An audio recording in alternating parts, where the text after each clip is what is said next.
que agora estamos ao vivo, então, gente, enquanto o Mário não entra aí, eu vou iniciando aqui então nossa discussão de hoje. E a nossa discussão de hoje ela vai estar em torno do sindicalismo, né? Meu nome é Cristiano Varenga e a gente vai fazer uma conversa aqui com o Mário Júnior sobre o que é o sindicato afinal, né? Enquanto ele não entra, eu já vou aqui dialogando com vocês, né? E espero que vocês falem pra mim se tá tudo certo, se o áudio tá bom, se a imagem tá boa. E aí a gente vai conversando. Aí o Mário entrou. Aí.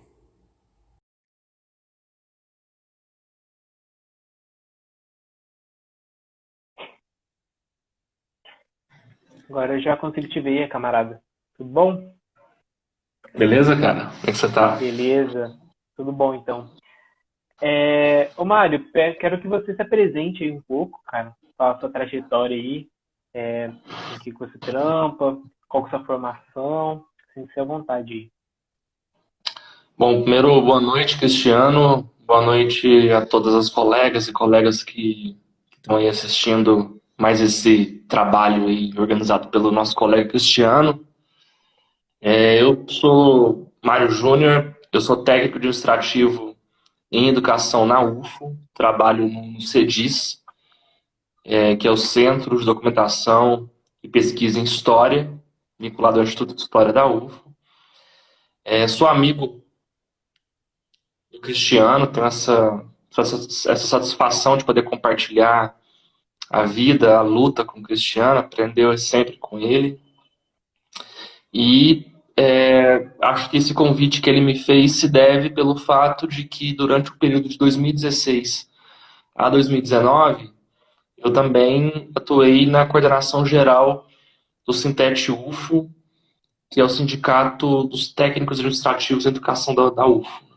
Então, esse é um breve currículo. Sim. E é engraçado, né? Porque uma das primeiras pessoas que eu conheci do curso de História quando eu cheguei na universidade foi o Mário, né? Então, para mim está sendo muito, muito bacana, né? Essa conversa. E para a gente começar, acho que eu gostaria que você falasse um pouco mais para a gente, uma espécie de uma introdução básica do como que surge o sindicato, como que surgiu o sindicato, né? E qual que seria mais ou menos uma retrospectiva histórica, assim, do que foi o surgimento do sindicato no Brasil, né?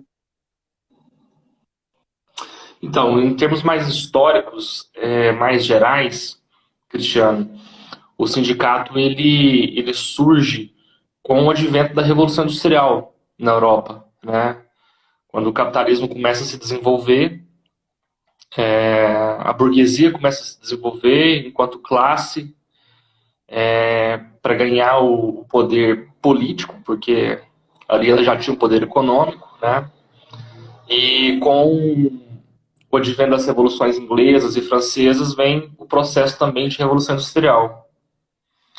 Esse processo de revolução industrial foi um processo que eu recomendo, por exemplo, a leitura do capítulo 24 do livro 1 do Capital, em que o Marx demonstra como que o processo de revolução industrial, como o processo de acumulação primitiva do capital, atuou nesse processo. Porque com o surgimento de grandes indústrias, primeiro você teve uma expulsão de milhões de pessoas em diversas regiões da Europa para a cidade, para as grandes cidades. E nessas grandes cidades, você tinha uma camada de proletários, né? Proletárias extremamente concentradas em guetos, em subúrbios, em cortiços, né? Cortiços é o melhor nome. Tem aquele livro da situação da classe trabalhadora na Inglaterra, do Engels, que eu recomendo muito, que também ajuda a compreender esse processo. E uma classe, então, trabalhadora foi se formando na cidade com extrema precarização, 18 horas de trabalho por dia, né? E então uma classe trabalhadora estritamente vilipendiada, explorada. E ali, então, começou os primeiros movimentos de trabalhadores, né? eles foram se organizando de diversas formas, por diversas reivindicações. Teve, por exemplo, o movimento pelo direito a voto, o movimento pelo direito às melhores condições de trabalho. E nesse processo de tantas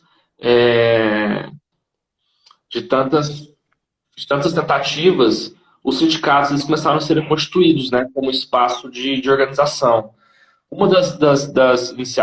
Dos propósitos, Cristiano, com a criação do sindicato, inicialmente, nem era um propósito revolucionário, era um propósito de garantir a vida dos trabalhadores e trabalhadoras na aposentadoria. Então, eram associações que eram criadas e que os trabalhadores iriam depositando mensalmente uma grana para que no final, depois que não tivesse mais condições de trabalhar, eles pudessem ter uma verba para sobreviver. Daí veio a ideia da Previdência que hoje foi desmontada aqui pelo governo Bolsonaro, né, pelos governos anteriores também, e que ainda vão querer depois destruir ainda mais esse nosso sistema previdenciário. Bom, só que nesse processo do século XIX, a classe trabalhadora começou a estudar também, né? Começou a produzir sua própria literatura. E com o socialismo científico desenvolvido por Marx e Engels, foi construída a primeira internacional. E com a primeira internacional foi possível construir sindicatos com pautas políticas, né? Não apenas pautas econômicas, sindicatos reunindo trabalhadores não apenas para reivindicar questões econômicas, mas também para reivindicar questões políticas, né? A primeira internacional foi um marco nisso. A partir da primeira internacional começou a ser criadas centrais sindicais, né? E aí os sindicatos eles começaram a pautar então questões econômicas e questões políticas que envolvia melhores condições de trabalho, melhores condições de vida, mais direitos sociais, direitos civis, né? Aqui no Brasil, para a gente poder fazer um salto para o Brasil, é importante a gente pensar que o Brasil ele tem um processo que é marcado pela escravidão, né? Então, portanto, um processo de muitas lutas, muitos embates, muitas lutas, né? E não só lutas feitas pelos escravos, pelas escravas, mas também lutas como, por exemplo, no Nordeste, você pode citar, por exemplo, diversas rebeliões contra a colonização portuguesa, por separação. Revoltas, né, cara? Sim. Oi? Diversas revoltas, né? Diversas revoltas. Sim, diversas revoltas. Mas no século XIX, ainda como processo formal de escravidão aqui no Brasil, né? Você já começa a ter no país alguns setores mais independentes, né? Algumas categorias mais assalariadas. Eu indico muito um livro do Marcelo Badaró, que chama Trabalhadores e Sindicatos no Brasil, publicado pela Expressão Popular, em que ele vai conseguir fazer todo um histórico sobre isso, né? E ele vai contar pra gente, por exemplo, a luta dos padeiros, a luta dos tipógrafos. Essas foram as primeiras lutas associativas, né? 1850, durante o século XIX. Isso. 1850, né? A primeira greve dos tipólogos. Perfeito, essa mesmo. Essa que ele cita, né? Teve aí também trabalhadores de padarias, também naquele período que eles se organizaram enquanto associações. Mas veja, era uma iniciativa ainda muito embrionária. Com a chegada dos imigrantes europeus, em especial os italianos, né? A gente teve aqui no Brasil no início da República Velha, a gente teve aqui no Brasil um processo de fortalecimento das lutas dos proletários industriais, com uma influência muito grande da ideologia anarquista. Essa ideologia ela foi muito forte nas duas primeiras décadas do século XX, foi muito importante na greve de 1917, a greve geral, né? E veja, era uma perspectiva sindical totalmente independente da classe burguesa e totalmente independente do Estado. Sim. Promovia, de fato, um sindicalismo verdadeiramente autônomo, né? Teve o advento do Partido Comunista Brasileiro em 1922, que começou também a disputar os rumos do movimento sindical brasileiro, né? E dentro da perspectiva socialista comunista, você sabe que teve diversas frações, né, que disputaram ali os rumos do movimento sindical. Então, quem foi estudar o movimento sindical no Brasil vai perceber que durante até um certo momento a influência anarquista era muito forte, mas ali a partir dos anos 30, a ideologia comunista, até mesmo por causa da Revolução Russa, né, ela ganha mais influência no proletariado brasileiro, no operariado brasileiro, e nessa perspectiva também não é singular. Você tem os setores que são influenciados em grande parte pelo PCB, mas também por divisões do PCB, pela oposição de esquerda, identificada também como trotskistas, né, que também faziam a disputa sindical. Nesse marco aí, Cristiano, é que eu acho que é o mais importante a gente centrar. Porque nos anos 30, o que acontece? Com o acúmulo de luta dos trabalhadores e trabalhadoras das 3 primeiras décadas do século XX, o Estado brasileiro, né, a República, ela foi concedendo algumas leis de proteção trabalhista. Né? Sim. Quando Vargas assume o poder, né, instala um processo ditatorial aqui no Brasil, né, na década de 30, o Vargas, ele também pressionado pela luta dos trabalhadores, por esse histórico, ele tenta fundir esse processo de legislação trabalhista. Né? Tanto é que a criação da CLT não é nada mais do que a fusão de várias leis picadas e a criação de outras para criar a consolidação da lei do trabalho, né, aqui no Brasil. Eu queria te dizer que eu acho que, na minha opinião, esse é a chave de interpretação do movimento sindical no Brasil e a influência que se exerce para as próximas décadas. Por quê? Porque nesse processo, Vargas instaura um processo de atrelamento do Estado aos sindicatos. Ele força um processo de legalização do sindicato. Então, ele obriga o sindicato a se formalizar, né? E quando o sindicato se formaliza, ele começa a ficar mais castrado, ele começa a ficar mais preso a lutas que poderiam ser lutas antissistêmicas. Porque quando você atrela um sindicato, você cria um CNPJ e atrela ao Estado, Cristiano, você começa a sofrer multas, você começa a sofrer pressões do Estado, né? Sim.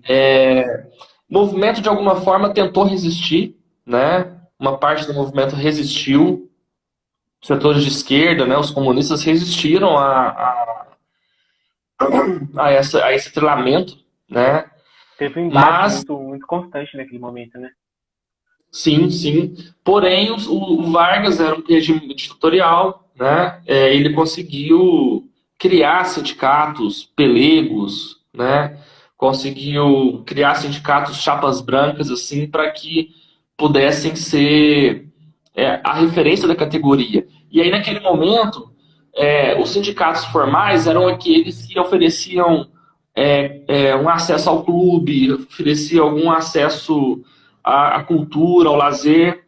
Sim. Isso foi uma forma de disputar com os setores mais combativos, que usavam do sindicato como instrumento também para pensar a transformação social do país. Sim. Então, para passar a bola para você, eu diria que a partir disso, a gente tem várias consequências para o movimento sindical no Brasil nas décadas posteriores. Depois sofre um duro ataque com a ditadura civil empresarial, né, empresarial militar em 64, e que depois se reconstitui com toda a força nos anos 80, mas eu avalio que dos anos 40 até hoje é esse momento de aprofundamento do atrelamento dos sindicatos ao Estado, ele está muito vivo e exerce influências diretas até hoje. Nossa, com certeza, cara. Fui completamente contemplado aí com sua fala, porque era justamente isso que eu estava pensando e planejando falar, cara. Porque, assim, o governo Vargas, 1930, 1942, por aí, 1945, esse período foi um período fundamental na história do Brasil, porque ele constrói a estrutura sindical que dá pauta do que a gente luta até hoje, cara. Com a lei sindical de 1932, ali se estabeleceu alguns limites e um atrelamento muito forte, como você mesmo disse, do sindicato ao Estado, que fez com que toda mobilização sindical se pautasse por esse atrelamento, né? Porque existiam alguns benefícios, existia algumas coisas assim, né? Que alguns privilégios, né? Que dificilmente você conseguiria construir no sindicato não atrelado ao Estado. Então, o regime ditatorial do Getúlio Vargas fez com que isso acontecesse, Cristiano, né? Oi. vou só te dar um exemplo, por exemplo, em 2016 a gente fez uma greve aqui em Uberlândia, Sintete, Adulfo, setores do movimento estudantil, contra a PEC do teto de gastos.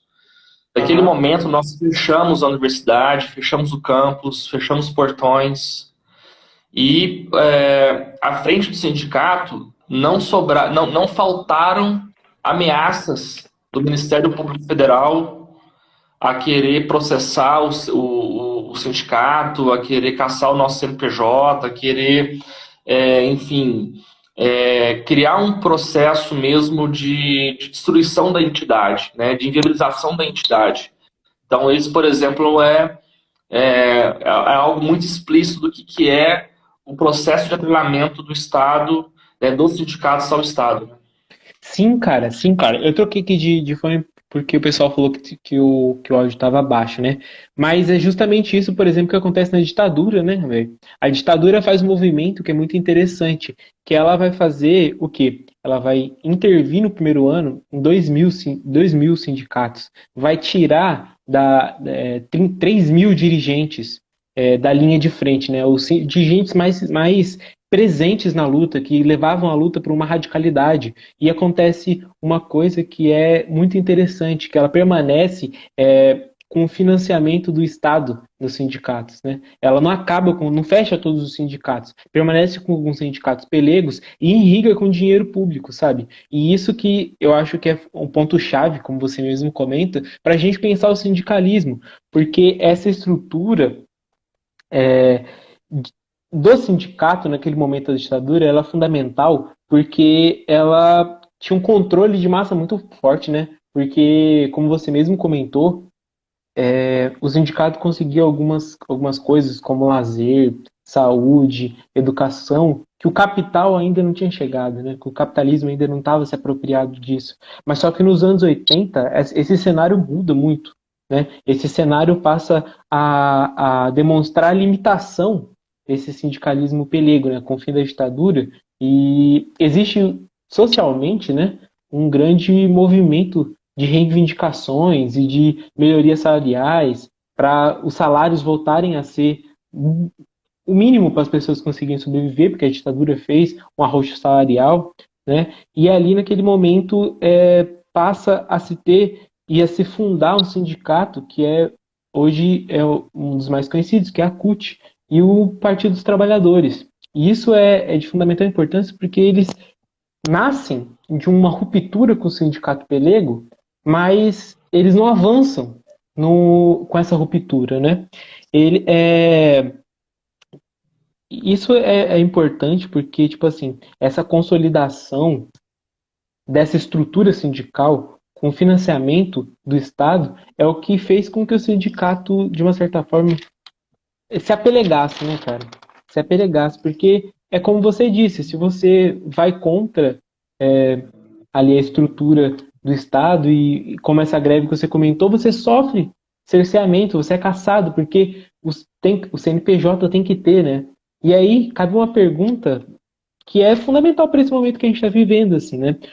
Como que pensar esse sindicato, né? Trazer esse sindicato novamente para a luta em uma sociedade da uberização do trabalho, cara. Tipo assim, uma sociedade que começa a boicotar e limitar o acesso ao sindicato, tanto estruturalmente, se o sindicato ele for de luta, né, pautado na luta de classe, quanto assim na própria formato do trabalho hoje, né, que a gente vê muitos trabalhadores informais, a gente vê muitos trabalhadores autônomos, e aí é uma pergunta que pode ser até difícil, né, mas como pensar a atuação do sindicato e a funcionalidade do sindicato nessa estrutura da sociedade que a gente tem hoje, mano?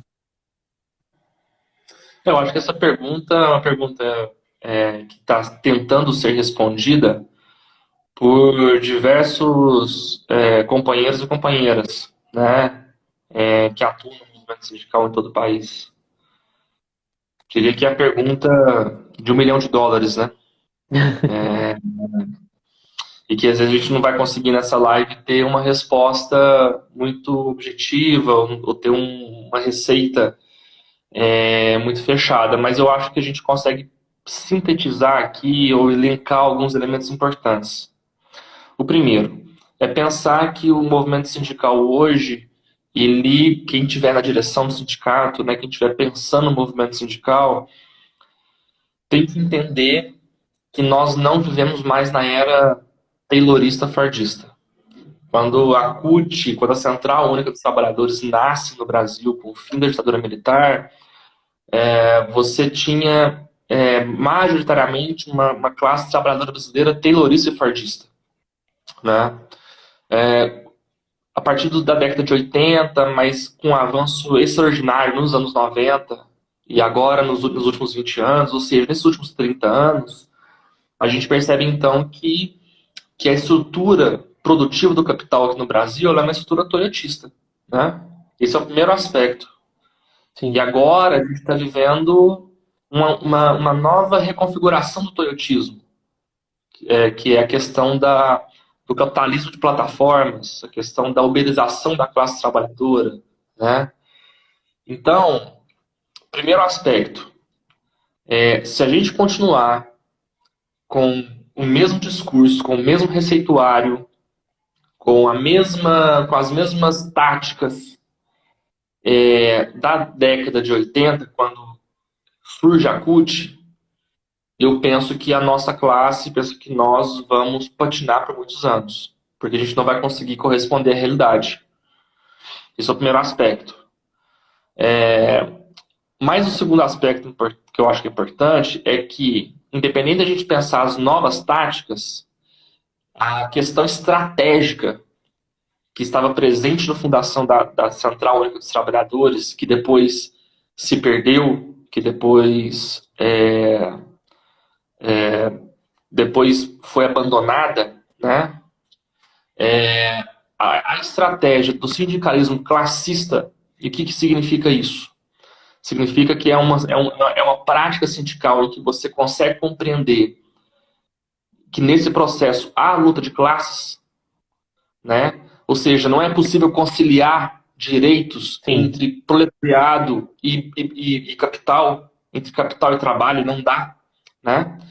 Então, se você resgata aquela estratégia classista e em detrimento do sindicalismo cidadão, de concertação, que veio ganhando força na década de 90, eu penso que isso coloca para a gente já dois elementos básicos para a gente poder pensar as ações. A partir disso, Cristiano, vamos tentar enfrentar, então, a sua pergunta de forma mais concreta, né? Eu vou tentar dar um exemplo dentro e fora, dentro do Estado e fora do Estado. Dentro do Estado, vamos pegar, por exemplo, as universidades, que é um ambiente que você e diversos colegas, né, e diversas colegas que nos assistem aqui agora conhecem bem. O sindicalismo dentro das universidades, e vamos pegar, por exemplo, o sindicalismo do movimento técnico administrativo e educação, ele nesse momento ele vai precisar enfrentar duas questões. A primeira é que não dá para organizar apenas trabalhadores concursados e trabalhadoras concursadas. Nós temos, por exemplo, uma multidão de trabalhadoras e trabalhadores de empresas terceirizadas, mas em especial mulheres, em especial mulheres negras, que estão na universidade, em empresas terceirizadas, e que sofrem um profundo processo de assédio moral, assédio sexual, e que não têm a mínima organização política. Se a gente não começar a compreender que todo mundo que está dentro da universidade faz parte do movimento sindical, a gente não vai avançar. Nem na defesa da universidade pública, e nem muito menos na defesa da democratização da universidade, de sua autonomia, do ataque ao processo privatista que está vindo aí do governo Bolsonaro, né? Por quê? Porque hoje os sindicatos em todo o país ele está muito preso ainda a uma perspectiva de organizar os trabalhadores que estão ali na sua carta sindical, aquilo que o Estado permite você organizar. Sim. O Estado brasileiro hoje não permite, no caso aqui, por exemplo, os sindicatos das universidades, organizar terceirizadas. Então nós temos que avançar nisso. Sim. A gente precisa enfrentar isso e precisamos nos organizar. Organização por local de trabalho, com processo de formação, com processo de escuta. Entender, por exemplo, que nós que estamos no movimento sindical, a gente também não é a luz da verdade, a luz da sabedoria. Então é importante a gente também escutar, né, esse setor que há muito tempo não se organiza politicamente. Então, o primeiro aspecto é esse. Fora da universidade, por exemplo, a gente tem sindicatos vinculados à iniciativa privada. Eu penso que, para esses sindicatos, a tática da organização por local de trabalho é importante. Ou seja, também é todos os trabalhadores das empresas, porque se o capital nos dividiu, a gente tem que unificar. Se o Estado impõe para nós 2 sindicatos por empresa, 3 sindicatos por empresa, a gente tem que dar conta de construir um sindicato único de empresa, né? Então, se o capital nos divide, a gente unifica. Sim. Porque ele divide justamente para nos derrotar, né? Outro aspecto importante, que aí vale agora tanto para os sindicatos vinculados ao Estado, como, por exemplo, o sindicato dos educadores da rede estadual, o sindicato da prefeitura, né, dos trabalhadores da prefeitura, o sindicato dos técnicos da UFO, né, enfim, como também os sindicatos dos trabalhadores da iniciativa privada. Cristiano, eu acho que para esses dois campos de atuações, tem outros 2 elementos que eu acho que é importante a gente pensar para a gente poder chegar no debate da uberização. Primeiro é o seguinte: esses sindicatos, todos eles, ao fazer essa reflexão que a gente está propondo aqui, ele precisa muito se aproximar dos movimentos de luta popular. Diria basicamente 2, né? O de luta por reforma agrária e o de luta por moradia. Primeiro porque nos acampamentos urbanos, você encontra trabalhadores de Uber, você encontra trabalhadores dos call centers, você encontra trabalhadores desempregados, você encontra trabalhadores temporários que estão sendo afetados aí pela reforma trabalhista. Eles estão todos em acampamentos urbanos, né? Na reforma agrária, também no aspecto da sobrevivência, no aspecto do fortalecimento do campo, da luta do campo e da produção de alimentos que não são transgênicos, né? Então, quando o sindicato se aproxima dos movimentos, como no caso MTST, MST, MPRA, MTL, MLST, todos esses movimentos, você está fazendo com que o sindicato ele pare de olhar para o seu umbigo, ele pare de olhar para a sua categoria e comece a pensar um projeto mais amplo de país. Quando você começa a pensar um projeto mais amplo de país, junto com os trabalhadores que estão nos acampamentos urbanos, que nesse momento de pandemia estão fazendo cozinhas para que o povo não morra de fome, Sim. com essa pandemia, você começa a olhar para um horizonte maior e você começa a ter melhores condições para uma, é, pensar uma estratégia mais ampla, anti-imperialista, né? Para o Brasil. Anticapitalista, né, cara? Construir a luta Capitalista, anticapitalista, cara. Porque eu acho que esse é exatamente. assim, eu acho que é um dos grandes problemas que a gente encontra no sindicato. E até, se a gente for olhar assim, na estrutura do movimento de lutas mesmo no Brasil, né? Se a gente for olhar o movimento estudantil, passa por um mesmo processo, sabe? São dirigentes e são organizações que tomam a frente que se atrelam ao Estado.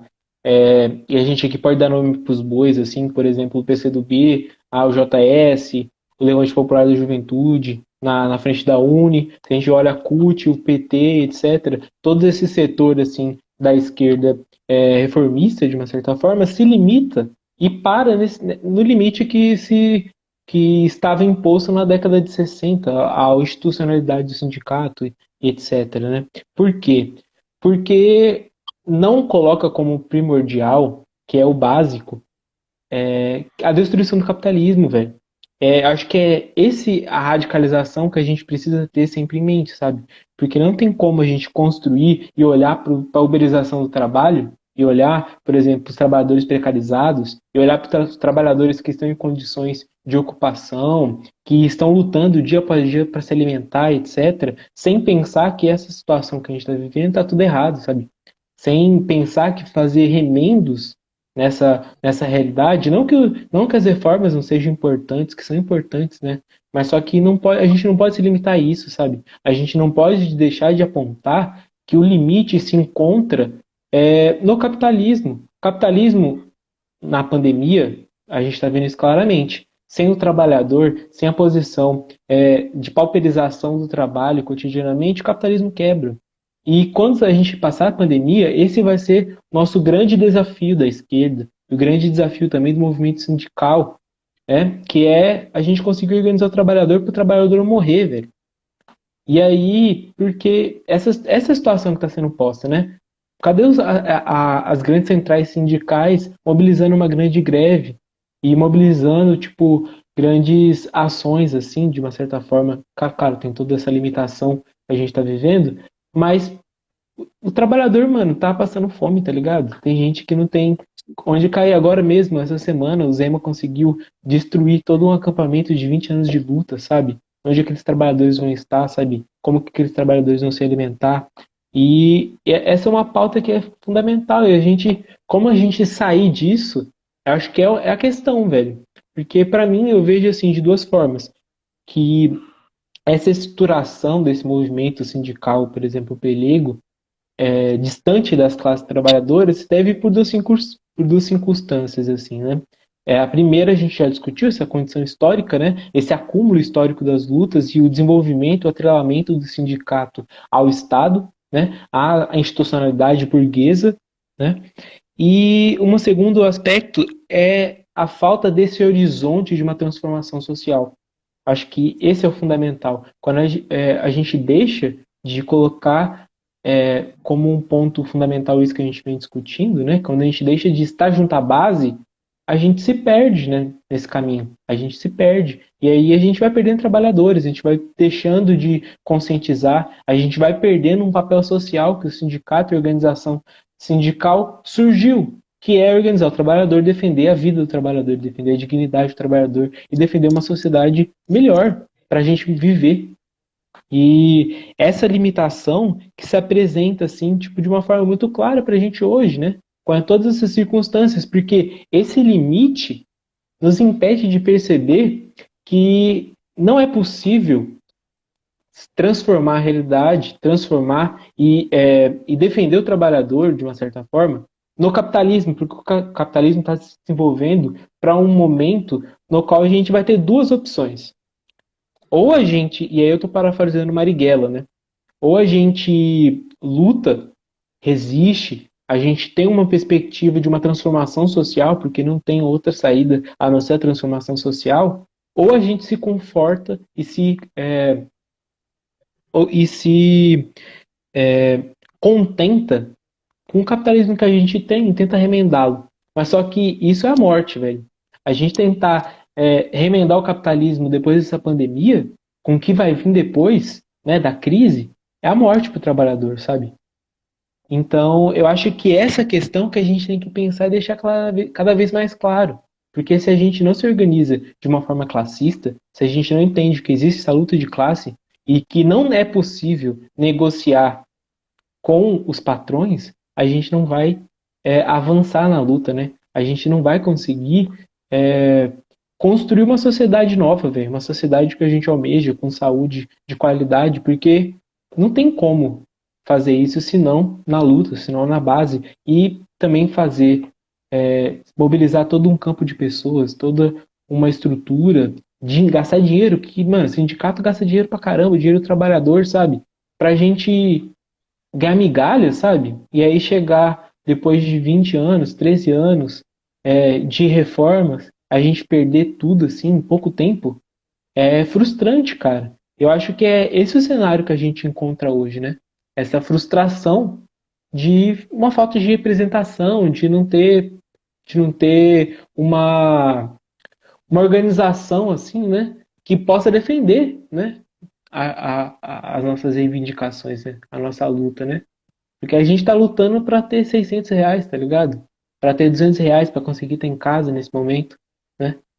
E aí uma grande parte das pessoas não consegue ter isso, né, cara? Então, acho que esse limite, assim, é algo que a gente tem que estar. E, nossa, pensar nisso é difícil, né, cara? Porque é muita. Eu não consigo, assim, entender como que a gente não consegue. Como que as pessoas não conseguem mobilizar as pessoas, tá ligado? Parece que tá faltando senso de realidade, sabe? E acho que é isso. As grandes lideranças não estão vivendo isso que o trabalhador está vivendo, né? Por isso que o Bolsonaro apareceu como a grande salvação, né? Porque o cara era antissistêmico, o cara falava e no meio da pandemia, né? O cara defendendo o trabalho, né? Defendendo que as pessoas tinham que trabalhar, né? Porque numa lógica inversa, né? Faz sentido as pessoas quererem trabalhar na pandemia, porque se elas não trabalhar, elas não vão comer, né, velho? Então, quando a gente não consegue fazer essa defesa, a gente não consegue estar inserido nesse espaço, não vai existir um vácuo, né? Tipo, vai ser ocupado por alguma coisa. E o que está sendo ocupado ali é o fascismo, velho. Então, acho que é isso. A gente tem que estar inserido nesse momento e defender o trabalhador, porque a gente está deixando para a direita fazer o que a gente deveria estar fazendo, né? Que é estar defendendo o trabalhador e a vida do trabalhador, né? Eu penso que durante boa parte da sua fala ficou registrado aqui para mim, pelo menos, na minha tela, um comentário de uma querida companheira e amiga, Renata Mafezoli, dirigente do Sindicato de Jornalistas do Distrito Federal, que ela coloca que não existe luta de classes, que não seja interseccional e que não abranja todos e todas, né? E então pensar um pouco essa questão que ela coloca, que você colocou, da pergunta, né, da questão da uberização da classe trabalhadora, como eu te falei, eu acho que nós não vamos conseguir ter uma resposta aqui hoje, mas uma questão que eu coloco para a gente pensar é que talvez um caminho são os sindicatos irem a, a outros espaços fora da sua categoria, né? Porque se você vai a um acampamento, você vai encontrar trabalhadores da Uber, você vai encontrar trabalhadores de plataformas, você vai encontrar trabalhadoras do telemarketing, né? E aí, qual que é a questão? É você colocar, Cristiano, a estrutura do sindicato, a estrutura financeira do sindicato, para ações em conjunto com esses setores, né? Então, você colocar a estrutura física do seu sindicato à disposição desses setores, você colocar os recursos de comunicação, até os recursos jurídicos, os recursos financeiros, né, para construir ações, projetos com esses setores, isso eu penso que pode nos ajudar a pensar como que o movimento sindical pode se tornar protagonista novamente nesse processo de luta de classe, como o movimento sindical pode voltar a pensar uma disputa maior da hegemonia, colocar o movimento sindical como um instrumento importante, mais do que já mas um instrumento mais consistente, mais bem localizado na luta de classes, né? Então talvez esse seja uma aposta. Se você perguntar assim, mas como fazer isso? Nós vamos aprender junto, sabe? Sim. E a primeira coisa é pensar como é que os sindicatos podem fortalecer as escolas de formação do MST, dos movimentos de luta pela terra, do MTST, como é que os sindicatos podem organizar atividades nos acampamentos, né? Enfim, como é que a gente pode resgatar debates importantes, né? Você mesmo teve presente, acho que nem todo mundo aqui sabe, de quem está nos ouvindo, mas você mesmo esteve presente numa atividade do Sintete UFO ano passado, colaborando com a reflexão que talvez nunca na história do Sintete foi feita. Sim. Né? Nunca o sindicato havia promovido um debate sobre Marighella, sobre a luta armada, Aproveite sobre... e comenta sobre isso, né, velho? Porque foi um evento assim que eu achei sensacional, né, cara? Se você quiser comentar, a gente tem 18 minutos ainda para acabar a live, então dá pra gente comentar, fazer esse comentário e a gente caminha para as considerações finais. Não, acho que Certo? é ousar, né? Ousar, por exemplo, a gente fez duas ações conjuntas, eu, você, Wilson, né?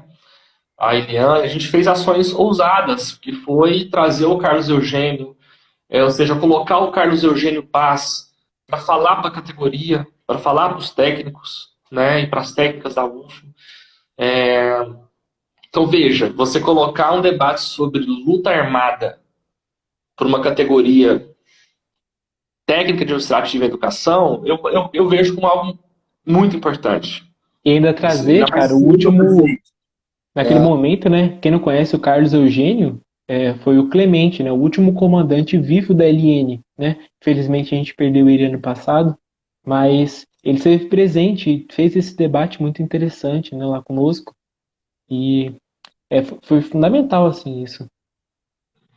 E você pensa, por exemplo, no último congresso nosso sindical, o fato de que muitas trabalhadoras e trabalhadores pela primeira vez haviam tido contato com a figura do Carlos Marighella, Sim. e levou para casa uma camisa do Carlos Marighella, levou para casa um caderno de textos com textos do Carlos Marighella. Então, eu penso que isso é uma gota no oceano, mas eu acho que são ações dessa forma, mas em especial, tentando entender que a gente não pode mais organizar apenas os trabalhadores da nossa categoria, entendendo que a gente tem que pensar o local de trabalho, é todo mundo que está ali, independente do seu contrato de trabalho.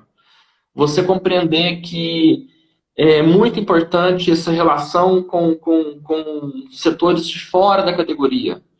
Eu acho que tudo isso pode nos ajudar a pensar novas táticas, né, para nos colocar de forma mais bem colocada no processo de luta de classes, né. Eu penso que, nas considerações finais, eu queria primeiro agradecer o espaço, essa oportunidade de estar dialogando com você, enfim, estar aqui aprendendo um pouco com as questões que você colocou, com os comentários que surgiram aqui na nossa conversa. Eu penso que esse é um tema que a gente vai precisar avançar, estudar, né? Eu não sei se se nesse momento aqui muitos estudantes aqui do curso de História da UF estão nos ouvindo,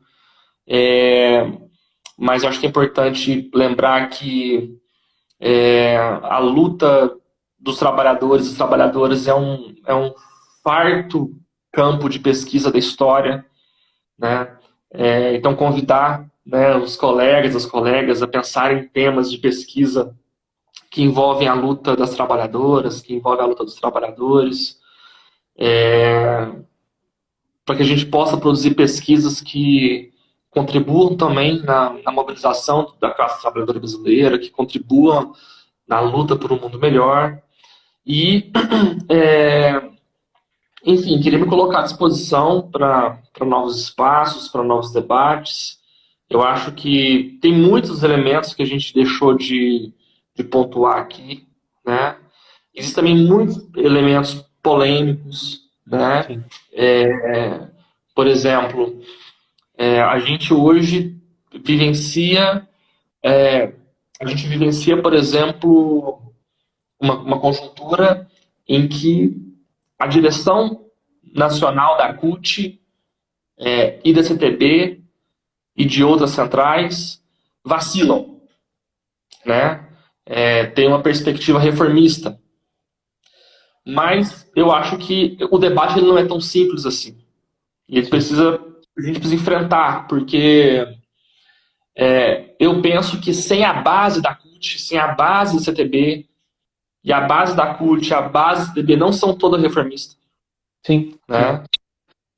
A gente não vai construir o bloco histórico necessário para que a gente possa construir um projeto anti-imperialista aqui no Brasil. Isso é um tema polêmico.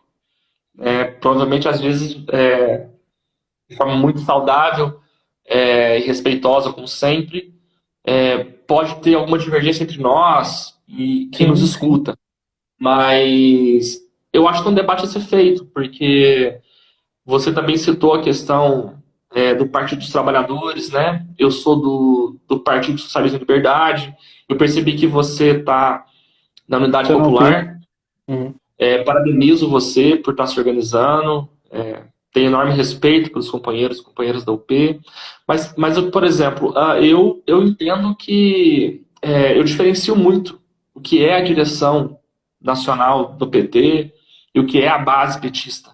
Você tem Sim, uma diferença entre base e direção que eu acho que é importante. E eu penso que a gente não vai conseguir, na minha opinião,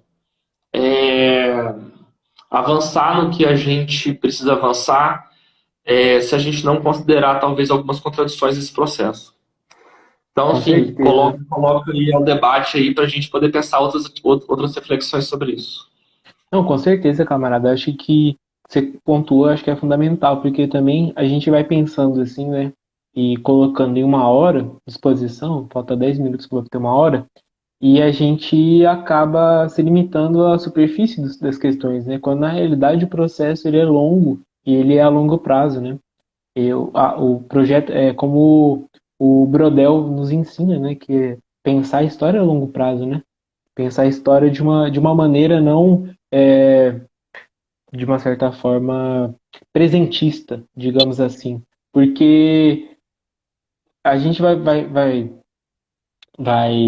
vai pensar e o dia a dia do trabalho, né, o trabalho de base, que é o que todo mundo fala que a gente tem que fazer, que a gente tem que voltar para a base, na realidade é a gente fazer isso que os camaradas estão fazendo e continuam fazendo, né? Que é esses trabalhos de formação, esses pequenos trabalhos, né, de aliança com o MST, com o MTST, essa aliança que a gente vai se formando em cada região e de formas gerais, né, existe historicamente, né, problemas nessas situações e que causam polêmicas, né. Meu posicionamento, por exemplo, é esse, né, velho, de forma institucional, as direções, as grandes direções, elas falham, né, no posicionamento e na forma de defesa. Mas claro que eu não seria ingênuo de achar que todos do partido, que todos da base da CUT, por exemplo, são pelegos e são safados ou coisas assim do tipo, né?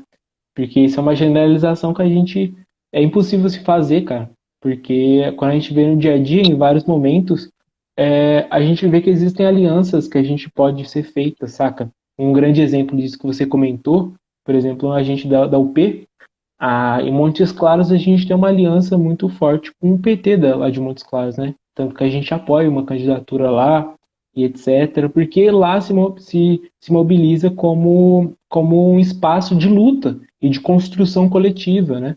E que é possível da gente ter uma unidade. No cenário da UFO hoje, por exemplo, né, a gente está junto numa defesa de uma reitoria, né, de uma unidade da esquerda, e que é fundamental, porque se a Bem gente da lembrado. esquerda, se a gente da esquerda não se une e não se organiza, a gente perde para os bolsonaristas, tá ligado? E isso não deve acontecer. Mesmo nos casos de divergências, né? A construção do espaço coletivo, ela é importante. Eu acho que o que ficou mais marcado na nossa conversa é que a gente não consegue limitar o debate da realidade brasileira hoje apenas em pensar o sindicato isolado, ou apenas em pensar o movimento estudantil isolado, ou até o movimento partidário isolado, porque, como o Lenin nos ensina no esquerdismo, fase superior ou no esquerdismo, né, doença infantil do comunismo, todos os espaços de atuação política são espaços da classe trabalhadora e a gente tem que ocupar, e a gente tem que discutir, a gente tem que propor unidade. E eu acho que é um chamamento para a gente se organizar, né? É um chamamento para a gente construir coletivamente uma sociedade que a gente sonha, que a gente espera. E eu queria agradecer muito aí a presença do Mário por ter aceitado esse convite. Eu acho que esses diálogos são extremamente importantes porque enriquece, né, o debate. E vamos construindo aí a luta. E tamo junto, mano. Eu queria dizer, Cristiano, que a relação que eu tenho com você é um dos grandes presentes que a universidade me deu nesses últimos tempos. Te ouvir é sempre algo enriquecedor, me inspira muito. Queria, inclusive, dizer duas coisas ao final, que é, para quem nos escuta, né, que é da UF, não deixe de registrar seus e-mails institucionais, porque nós temos uma tarefa muito importante, que é derrotar o bolsonarismo aqui nas eleições, derrotar o campo conservador, e para isso nós temos uma chapa progressista, né, composta pelos companheiros e companheiras do PCB, do PT, da Unidade Popular, do PSOL, da Consulta Popular, né, com apoio do MTST, né, com vários docentes que sempre estão nas ruas com a gente, vários técnicos e técnicas. Então, a chapa representada pelo professor Elvésio, pela professora Marinéia, é muito importante a gente estar aí em setembro fazendo essa luta. E, se por fim, Cristiano, já queria adiantar aqui para a turma que nos escuta, que o Cristiano topou fazer parte de um projeto de extensão para pós-pandemia, em que a gente vai estar trabalhando história da Ásia, vamos estar debatendo China, Coreia do Norte, Vietnã. Então, a gente vai estar construindo esse projeto de extensão e vai contar com o Cristiano como um dos educadores do projeto, vai estar ministrando algumas disciplinas do projeto. E aí eu já queria deixar todos e todas aqui convidados e convidadas a somarem a esse projeto quando a gente tiver o retorno às aulas, a gente vai estar ofertando esse projeto de extensão aí, que é importante, né, Cristiano? Com certeza. O Instituto de História não oferece essa disciplina de História da Ásia, então a gente vai refletir um pouco mais sobre Filipinas, China, Coreia do Norte, Vietnã, vamos estudar Ho Chi Minh, Mao Tse Tung, enfim, o socialismo Juche, vamos pensar algumas coisas nesse aspecto aí. Com certeza. Então, obrigado, Mário. Queria agradecer mais uma vez a presença e a gente vai mantendo o diálogo, certo? Então, eu Eu vou já fechando a live, falta 5 minutos para acabar, daqui a pouco o Instagram já nos corta. Então, um abraço a todas as pessoas aí que estão presentes, estão assistindo. Acho que esse mês, todos os sábados eu vou fazer uma live distinta aí, e com vários camaradas, com várias pessoas discutindo vários temas. Os temas que estão fechados vão ser sobre. O próximo vai ser sobre o filme do Godzilla, com um amigo meu do mestrado. A gente vai discutir um pouco o cenário do filme com a realidade japonesa da Segunda Guerra Mundial, como que o filme ele reflete muito sobre como que as pessoas pensavam aquela realidade, né? E depois a gente vai discutir um pouco sobre o agronegócio, que é um debate muito interessante com um amigo meu da Unesp. E aí acho que em setembro também a gente vai ter um diálogo com o professor Túlio, não sei se o Túlio está assistindo a live, sobre anticolonialismo e sobre colonialismo. E mais para frente também, um camarada, em setembro também, né, um camarada muito presente do cenário do rap, né, que é o Primitivo, que tem uma música chamada Acado Guevara, que eu acho que é uma das mais conhecidas dele. A gente vai fazer uma conversa sobre o rap e a comunicação, a educação popular, né, e a transformação.